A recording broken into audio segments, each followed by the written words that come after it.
መጽሐፈ ነህምያ ምዕራፍ 9 እስራኤላውያን ኃጢአታቸውን ተናዘዙ።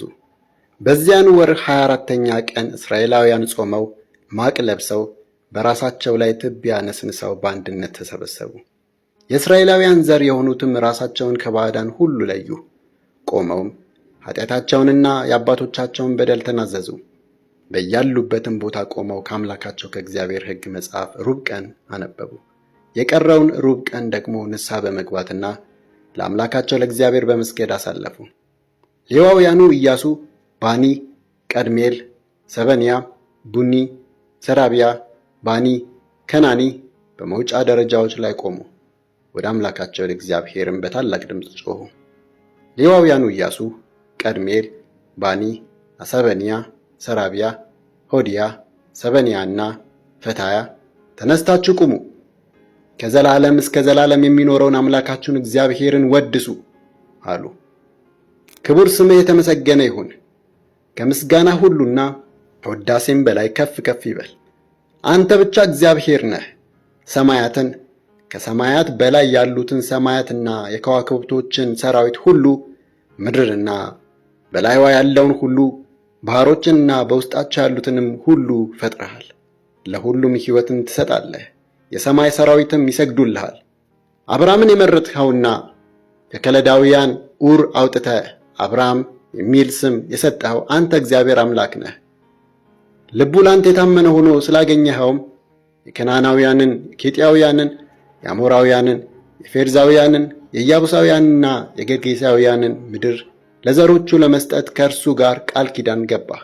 ጻድቅ ስለሆንህም የሰጠውን ተስፋ ጠበቅ። አንተ በግብፅ የአባቶቻችንን ስቃይ አየህ፣ በቀይ ባሕርም ጩኸታቸውን ሰማህ። ተአምራታዊ ምልክቶችና ድንቆችን በፈርዖንና በሹማምቱ ሁሉ በምድሩም ሕዝብ ሁሉ ላይ ላክ። ይህንም ያደረግከው ግብፃውያን እንዴት በእብሪት እንዳስጨነቋቸው ስላወቅ ነው። እስከ ዛሬም የሚጠራ ስም ለራስህ እንዲኖር አደረግ። በደረቅ ምድር እንዲሻገሩ ባሕሩን በፊታቸው ከፈልህ። ያሳደዷቸውን ግን በኃይለኛ ውሃ ውስጥ እንደሚጣል ድንጋይ ወደ ጥልቁ ውስጥ ወረወርሃቸው። ቀን በደመና አምድ በሚሄዱበት መንገድ ታበራላቸውም ዘንድ ሌሊት በእሳት አምድ መራሃቸው። በሲና ተራራ ላይ ወረድህ፣ ከሰማይም ተናገርሃቸው። ትክክለኛ ደንቦችንና እውነተኛ ሕጎችን፣ መልካም ሥርዓቶችንና ትእዛዞችን ሰጣቸው። የተቀደሰች ሰንበትህን አስታወቅሃቸው። ትእዛዞችን፣ ሥርዓቶችንና ሕጎችን በባሪያ በሙሴ አማካይነት ሰጣቸው። በተራቡ ጊዜ ከሰማይ መና ሰጣቸው። በተጠሙም ጊዜ ከዓለት ውሃ ፈለቅላቸው። ልትሰጣቸው በተዘረጋች እጅ ወደ ማልህላቸው ምድር ገብተው እንዲወርሱ አዘዝሃቸው። እነርሱና አባቶቻችን ግን ትምክህተኞችና አንገተ ደንዳኖች ሆኑ። ትእዛዞችንም አልፈጸሙም፣ ለመስማት አልፈለጉም። በመካከላቸውም ያደረግካቸውን ታምራት ማስታወስ አልቻሉም። አንገታቸውን አደነደኑ። በአመፃቸውም ወደ ባርነታቸው ለመመለስ መሪ ሾሙ። አንተ ግን ይቅር ባይ አምላክ፣ ቸርና ርኅሩህ፣ ለቁጣም የዘገየህና ምሕረትህ የበዛ ነህ። ስለዚህ አልተውኋቸውም። የጥጃ ምስል ለራሳቸው አቅልጠው ከግብፅ ያወጣ አምላክ ይህ ነው ባሉና ጸያፍ የስድብ ቃል በተናገሩ ጊዜ እንኳ አልተለያቸውም። ከርኅራኄህ ብዛት የተነሳ በምድረ በዳ አልተውኋቸውም። ቀን የደመናው አምድ በመንገዳቸው ላይ መምራቱን፣ ሌሊትም የእሳቱ አምድ በሚሄዱበት ላይ ማብራቱን አላቆመም። ያስተምራቸው ዘንድ ቸር መንፈስህን ሰጠሃቸው። መናውን ካፋቸው አልከለከልህም። በተጠሙ ጊዜ ውሃ ሰጠሃቸው። በምድረ በዳ 40 ዓመት መገብሃቸው። ምንም ያጡት አልነበረም። ልብሳቸው አላለቀም፣ እግራቸውም አላበጠም። በሩቅ የሚገኙትን ድንበሮች እንኳ ሳይቀር መንግሥታትንና አሕዛብን ሰጣቸው። የሐሴቦን ንጉሥ የሴዎንን ምድር፣ የባሳን ንጉሥ የዐግን ምድር ወረሱ። ወንዶች ልጆቻቸውን እንደ ሰማይ ከዋክብት አበዛሃቸው። አባቶቻቸው ገብተው እንዲወርሱ ወዳዘዝሃቸው ምድር አገባሃቸው። በምድሪቱ ወንዶች ልጆቻቸው ገቡባት፣ ወረሷትም። በምድሪቱ ላይ ይኖሩ የነበሩትን ከናናውያን በፊታቸው አንበረከክ። ያሻቸውን ያደርጉባቸው ዘንድ ከናናውያንን ከንጉሶቻቸውና ከምድሪቱ ሕዝቦች ጋር በእጃቸው አሳልፈ ሰጣቸው። የተመሸጉ ከተሞቻቸውና የሰባውን ምድር ያዙ። በመልካም ነገር ሁሉ የተሞሉ ቤቶቻቸውን፣ የተቆፈሩ የውሃ ጉድጓዶቻቸውን፣ የወይን ተክላቸውን፣ የወይራ ዛፎቻቸውንና ስፍር ቁጥር የሌላቸውን የፍሬ ዛፎች ያዙ። እስኪጠግቡ በሉ፣ ወፈሩም፣ በታላቅ በጎነትህም ደስ ተሰኙ። ነገር ግን እምቢተኞች ሆኑ፣ አመጹብህም፣ ሕግህንም አሽቀንጥረው ጣሉ። ወደ አንተ እንዲመለሱ ሲያስጠነቅቋቸው የነበሩት ነቢያትህን ገደሉ፣ አጸያፊ የስድብ ቃልም ተናገሩ። ስለዚህ ላስጨነቋቸው ጠላቶቻቸው አሳልፈ ሰጣቸው። በተጨነቁ ጊዜ ግን ወደ አንተ ጮኹ፣ አንተም ከሰማይ ሰማሃቸው። ከርኅራኄም ብዛት የተነሳ ከጠላቶቻቸው እጅ የሚያድኗቸውን ታዳጊዎች ሰጣቸው።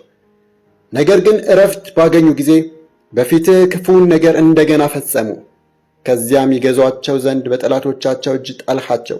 እንደገና ወደ አንተ በጮኹ ጊዜ ከሰማይ ሰማህ፣ በርኅራኄም በየጊዜው ታደግካቸው።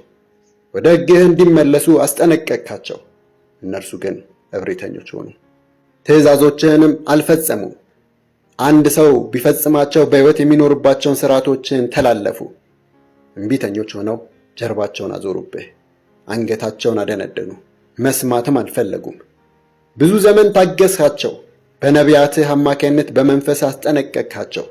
ነገር ግን አላደመጡህም።